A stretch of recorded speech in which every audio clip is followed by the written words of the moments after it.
Hello my dear friends, welcomes you all in the बायोजोम में आपका एजुकेटर अभिषेक शर्मा। और आज हम पढ़ने जा रहे हैं detailed classification of amino acids. ठीक है, तो अमीनो एसिड और उनके डिटेल्ड क्लासिफिकेशन की कौन कौन से आइडेंटिटी अमीनो एसिड के पास है, जिन्हें देखकर हम उनको क्लासीफाई करते हैं।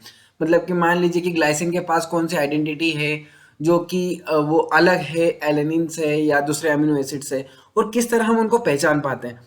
तो आज इस लेक्चर में हम सबसे पहले बात करते हैं नॉन पोलर की। नॉन पोलर में एलिफेटिक की बात करते हैं, देन हम थ्रू आउट इसके बाद लेक्चर बनाते जाएंगे और पूरे अमीनो एसिड्स हम ले लेंगे, पूरे अमीनो एसिड्स को क्लासिफाई कर देंगे। तो शुरू करते हैं सबसे पहले non polar aliphatic amino acid. तो non polar aliphatic amino acid में हमें क्या क्या देखने को मिला था, कौन कौन से अमीनो एसिड देखने को मिले थे। हमको देखने को मिला था ग्लाइसिन, हमको देखने को मिला था एलेनिन, हमको देखने को मिला था वैलिन, हमको देखने को मिला था ल्यूसिन और हमको देखने को मिला था आइसोल्यूसिन और उसके साथ साथ मिथियोनिन। सर प्रोलिन भी कहीं ना कहीं हमने नॉन पोलर एलिफेटिक में देखा था। बिल्कुल, प्रोलिन हमने नॉन पोलर एलिफेटिक में जरूर देखा था, बट प्रोलिन में सेकेंडरी स्ट्रक्चर पाया जाता। सर ये क्या होता है, इसीलिए ये कंफ्यूजन ना हो, इसीलिए हम प्रोलिन का एक अलग से लेक्चर बनाएंगे। ठीक है, वो खुद में ही इतना इतना उलझा हुआ है कि उसको हम अलग से ही लेंगे। सबसे पहले हम ग्लाइसिन से बात करते हैं। ग्लाइसिन कह सकते हैं अमीनो एसिड की फैमिली में ग्लाइसिन सबसे सीधा बच्चा है। सीधा बच्चा है सर कैसे? एक तो सबसे पहले स्ट्रक्चर देखो, ठीक है। आर ग्रुप की जगह यहाँ पर हाइड्रोजन पाया गया है। ठीक है, अब सर क्या क्या बोल रहे हो, फिर से एक बार समझा दो। ठीक है, मैं समझाता हूँ। ग्लाइसिन सबसे पहला amino acid amino acid family का, ठीक है, जो कि सबसे सिंपलेस्ट और स्मॉलेस्ट अमीनो एसिड है। हाइड्रोजन प्रेजेंट है किसके जगह? आर ग्रुप की जगह। जो फंक्शनल ग्रुप है यहाँ पर देखिए, ये जो दिख रहा है, मान लीजिए कि ये फंक्शनल ग्रुप है, तो ये फंक्शनल ग्रुप यहाँ पर आर लिखा रहता था, जो हमने कॉमन अमीनो एसिड्स के स्ट्रक्चर देखा था उसमें। यहाँ पर वो आर को रिप्लेस कर दिया है एच से, तो मतलब ग्लाइसिन में आर की जगह फंक्शनल ग्रुप को क्या है? हाइड्रोजन। अकायरल है। अभी हमने लास्ट लेक्चर में देखा था कि कायरलिटी क्या होती है, अकायरलिटी क्या होती है, सारी ऑप्टिकल एक्टिविटीज है। ठीक है, अकायरल इन द सेंस कि चारों वैलेंसियां हैं उन पे सेम तरह के एलिमेंट अगर पाए जाते हैं तो वो अकायरल होते हैं। और डिफरेंट टाइप के अमीनो एसिड्स नहीं, डिफरेंट टाइप के एलिमेंट्स अगर पाए जाते हैं तो वो क्या होते हैं? कायरल होते हैं। तो सर ये अकायरल है बिल्कुल, क्योंकि यहाँ पर भी हाइड्रोजन पाया गया है और यहाँ पर भी हाइड्रोजन पाया गया है। तो मतलब कि दो प्लेस पर एक जैसे केमिकल एलिमेंट्स हैं, इसका मतलब ये अकायरल है। इसकी मिरर इमेज बनेगी, और अगर मिरर इमेज बन रही है तो ये सुपर इम्पॉसिबल इन नेचर रहेगा। ठीक है सर, नॉन पोलर तो बहुत बता ही दिया था आपने कि हमने नॉन पोलर एलिफेटिक में ग्लाइसिन को लिया है, तो मतलब ये नॉन पोलर है। मतलब नॉन पोलर है, इसका मतलब ये भी पता चल गया कि ये हाइड्रोफोबिक होगा। ठीक है, वाटर हेटिंग, हाइड्रोफोबिक मतलब क्या होता है? Water hating. और due to simplest and smallest structure ये मोस्ट फ्लेक्सिबल है, बहुत ज्यादा फ्लेक्सिबल है। अच्छा सर, ग्लाइसिन का कहाँ यूज होता है?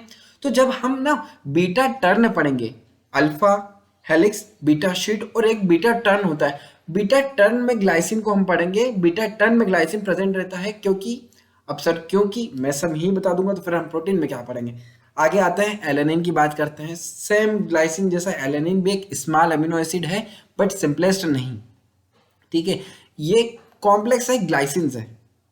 ठीक है सर, कॉम्प्लेक्स में कैसा? क्योंकि इसका जो आर ग्रुप है वहां पर हमें CH3 देखने को मिल जाता है। ठीक है, ये CH3 देखने को मिल जाता है कहाँ? ये देखो, ये यहाँ पर, ये देखो, ये जो इसका आर ग्रुप है, यहाँ पर हम क्या देखने को, जब फंक्शनल ग्रुप है वहां पर हमारा मिथाइल प्रेजेंट है, CH3 प्रेजेंट है।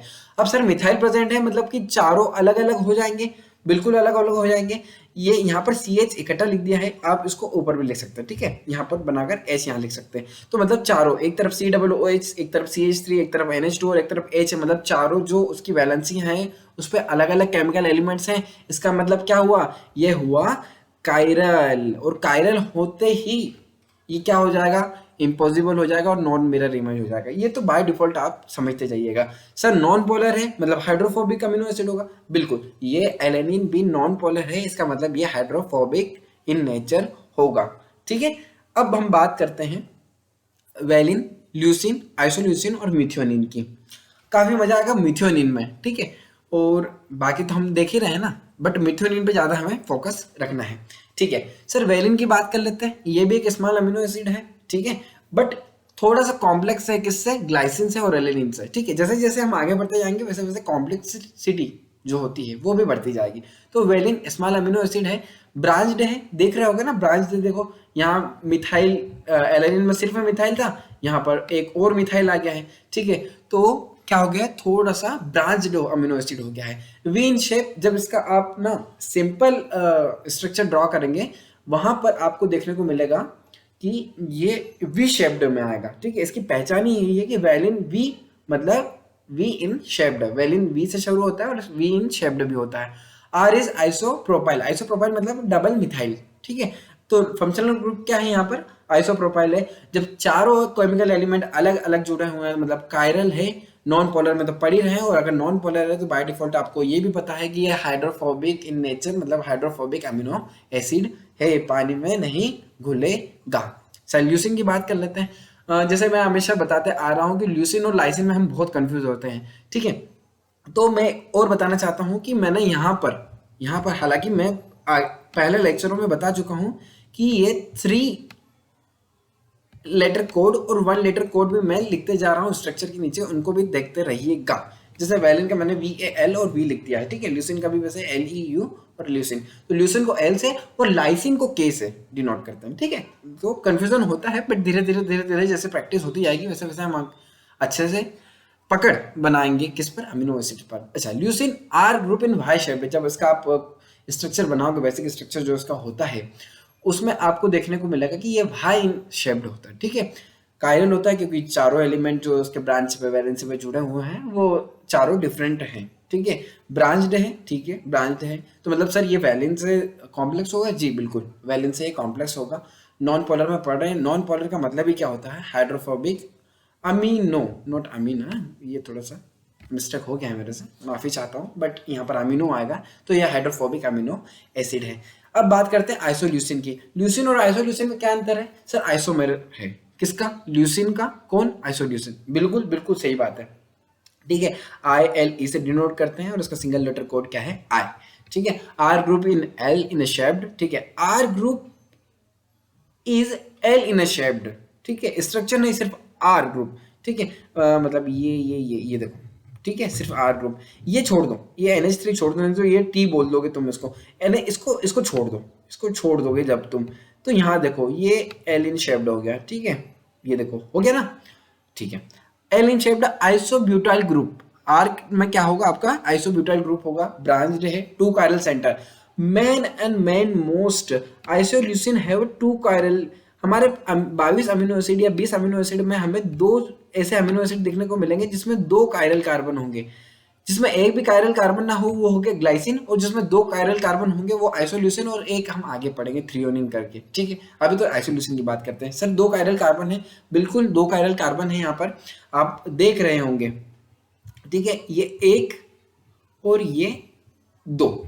ठीक है, आगे चलो ये एक C और एक CH यहाँ पर आगे बात करते हैं। नॉन पोलर है तो बाय डिफॉल्ट ये हाइड्रोफोबिक अमीनो एसिड होगा। मिथ्योनिन, सर मिथ्योनिन पे आपने बोला था ध्यान देने को, हाँ मिथ्योनिन में आपको ना सल्फर कंटेनिंग कंपाउंड, बहुत बार क्वेश्चन आ चुका है कि मिथ्योनिन, अच्छा 2 अमीनो एसिड ऐसे हैं 22 या 20 अमीनो एसिड में जो कि कायरल, 2 कायरल कार्बन शो करते हैं, आइसोल्यूसिन एंड थ्रियोनिन, आगे थ्रियोनिन को पढ़ेंगे, और 2 ही ऐसे अमीनो एसिड है जो कि सल्फर कंटेनिंग कंपाउंड है, मिथ्योनिन, और दूसरा कौन सा है ये आप ढूंढ के लाना और कमेंट करना, अगले आने वाले लेक्चर में तो हम पढ़ेंगे। बट इसमें सल्फर कंटेनिंग कंपाउंड है, बट ये डाइसल्फाइड बॉन्ड नहीं बनाता है, और जो दूसरा अमीनो एसिड पढ़ेंगे जो सल्फर कंटेनिंग कंपाउंड है वो डाइसल्फाइड बनाता है।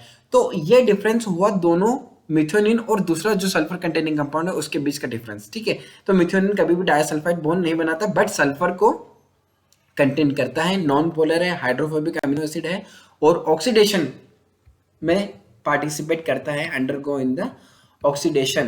तो ये रहा मिथ्योनिन का स्ट्रक्चर, MET 3 लेटर कोड है, M हम एब्रीवेशन जो है वो 1 लेटर कोड है।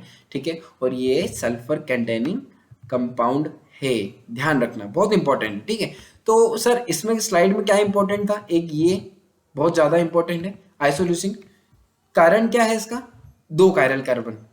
ठीक है। ओ, 2 कायरल कार्बन सेंटर या 2 कायरल सेंटर, ठीक है।